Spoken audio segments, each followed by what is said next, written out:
দুঃখ দূরে যাইতো তুই হইলে আমারই দয়া, সকল দুঃখ দূরে যাইতো তুই হইলে আমারই দয়া, সকল দুঃখ দূরে যাইতো ও তুই হইলে আমারই আমার দয়াল গো।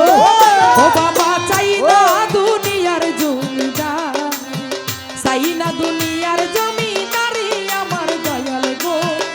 ও বাজান চাই না দুনিয়ার জমিদারি।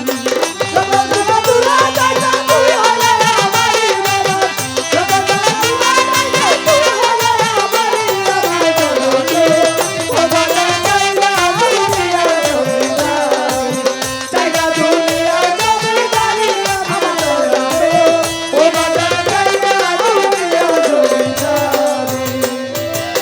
কোরআনে শুইনাছি আমি রে, ময়দান চান তুমি জগৎ স্বামী।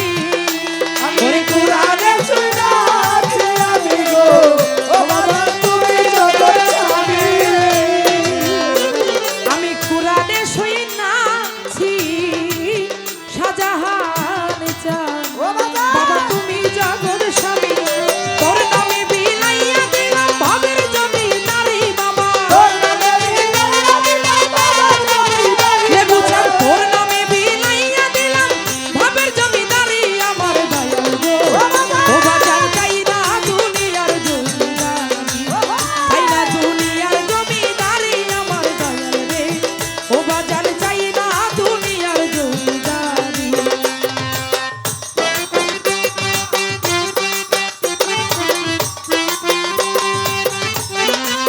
হেই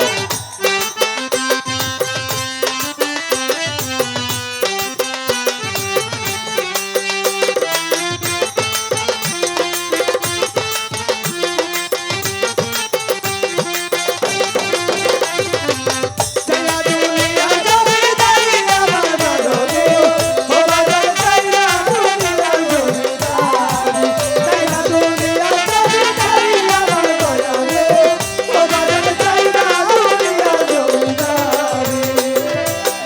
আস্তে, আমি চাই না দুনিয়ার জমিদারি, সকল দুঃখ দূরে যাইতো ও দয়াল তুই হইলে আমার। আওয়াজান আমার দুনিয়ার কোনো কিছুরই দরকার নাই, আমার সুখ দুনিয়ার যে সুখ আমার কোনো কিছুর দরকার নাই, আমি কিছুই চাই না, আমার কোনো কিছুর আশা নাই, শুধু আমি দয়াল তোমাকেই চাই। তুমি যদি আমার হয়ে যাও আমার আর কিছু চাইনা লাগবে না, আমি চাই না। আমি এই কুল দিয়ে কি করব? আমি শুধু গুরুকুল চাই। কারণ বাবা যদি গুরুকুলের আশা করেন তাহলে এই কুলের আশা করবেন না করা যাবে না। এই কুলের আশা যদি করেন আপনি কখনোই গুরুকুল পাবেন না, কারণ এক কুল ধরতে গেলে আরেক কুল আপনাকে অবশ্যই ছাড়তে হবে। তাই দয়াল আমার যদি তুমি হয়ে যাও, কিসের বেহেশত কিসের দোজখ আমার কিছুর দরকার নাই, আমি শুধু তোমাকে চাই। কথা সত্য। আস্তে, এখানে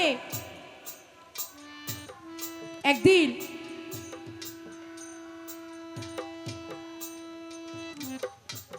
ভাইটার সাউন্ডটা একটু বাড়ানো যায়?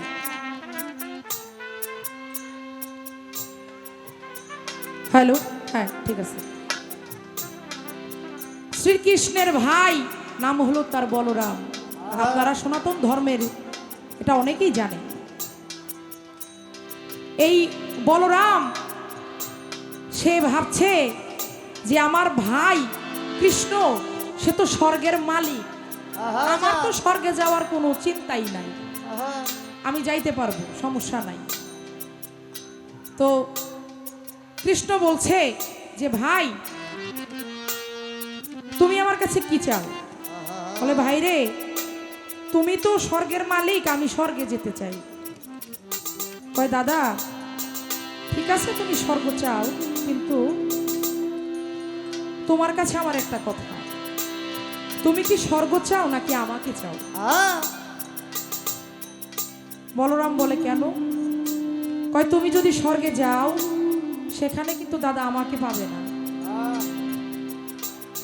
আর যদি তুমি স্বর্গে না যাও তাহলে সেখানে তুমি আমাকে পাবে। কারণ বাবারে সুখে থাকলে দয়ালের নাম কেউ নেয় না। আপনি যদি সুখে থাকেন আল্লাহর নাম মুর্শিদের নাম সব আপনার মনে পড়বে না। আর যদি দুঃখে থাকেন সদা সর্বদাই দয়ালের নাম হৃদয়ে আপনার থাকবে, আপনার আল্লাহর নাম স্মরণ হবে, মালিককে আপনি ডাকবেন। সুখে থেকে কখনো দয়ালকে পাওয়া যায় না। তখন বলরাম দুই চোখের পানি ছেড়ে বলেছিল, ভাইরে আমার ওই স্বর্গের দরকার নাই, যে স্বর্গে তুমি নাই আমি ওই স্বর্গ চাই না, আমার স্বর্গের কোনো আশা নাই, আমি তোমাকে পাইলে আমার সব পাও, তুমি যেখানে থাকবে আমি সেখানেই যাব। তাই কিসের বেহেশ কিসের দোজখ রে, ওরে আমি কি ভয় করি,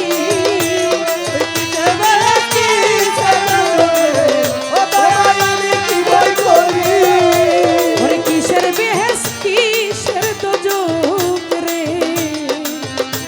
ওরে আমি কি ভয় করি, চিনিতে পারলাম না তোমায় পুরুষ কি বা নারী দয়া, চিনিতে পারলাম না তোমায় পুরুষ কি বা নারী আমার দয়াল গো, ও বাজার চাই না দুনিয়ার জমিদার, চাই না দুনিয়ার জমিদারি আমার দয়াল গো, ও দয়াল চাই না দুনিয়ার জমিদার।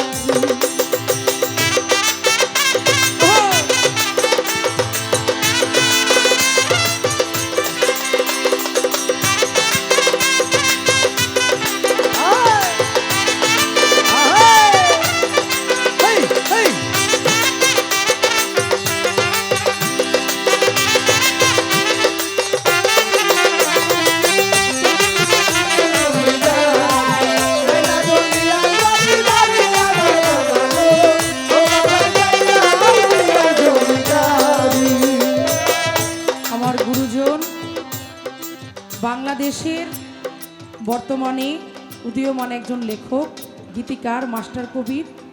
আপনারা ওনার গান অনেকেই শোনেন। আমাদের বর্তমানে একটা কিছুদিন আগে হিট হয়েছিল, মন দিয়ে তোর মন পাইলাম না, না দুঃখেই অন্তরে আর আমি ভালোবাসবো কার, এমন একটা গান ছিল ওনার লেখা। ইদানিং আমাদের মুক্তা সরকারের একটা গান খুব হিট হয়েছে, সাজানো জীবন। এরকম অসংখ্য গান তার লেখা মার্কেটে, সবাই গান করে, বাংলাদেশের সিনিয়র জুনিয়র যারা আছে সবাই গান করে। তা একজন লেখকের হাত থেকে, একজন রাইটারের হাত থেকে বকশিস পাওয়া মানে এটা অনেক ভাগ্যের বিষয়। সত্যিকার অর্থে বাবা, আমি এই সিজনে গান করতেছি, আমার এই যে সাথে আমার পোলা পান্ডা আছে ওরাও সাক্ষী, কোনোদিন একটা টাকাও বকশিস দেন কোনোদিন দেয় না বাবা। কিন্তু দয়ালের দরবারে এসে আমার ময়দান সার্কি কেরামতি 1000 টাকা আমাকে সে দিয়ে দোয়া করেছে, আমি এই জন্য বাবার চরণে এবং ভক্তি জানাইলাম।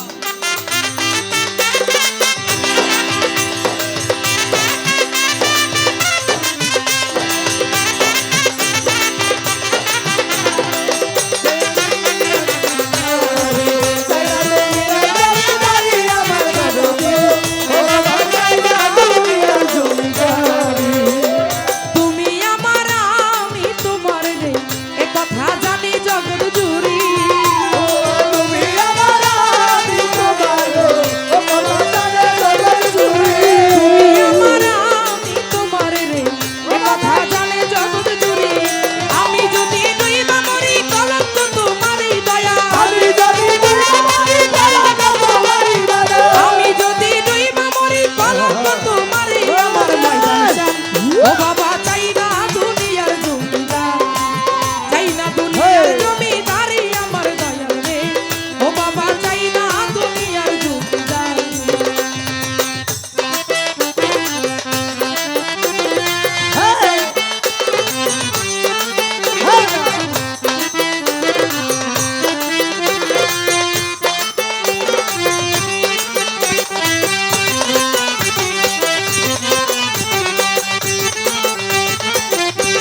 মুর্শিদের কান্দারি হইও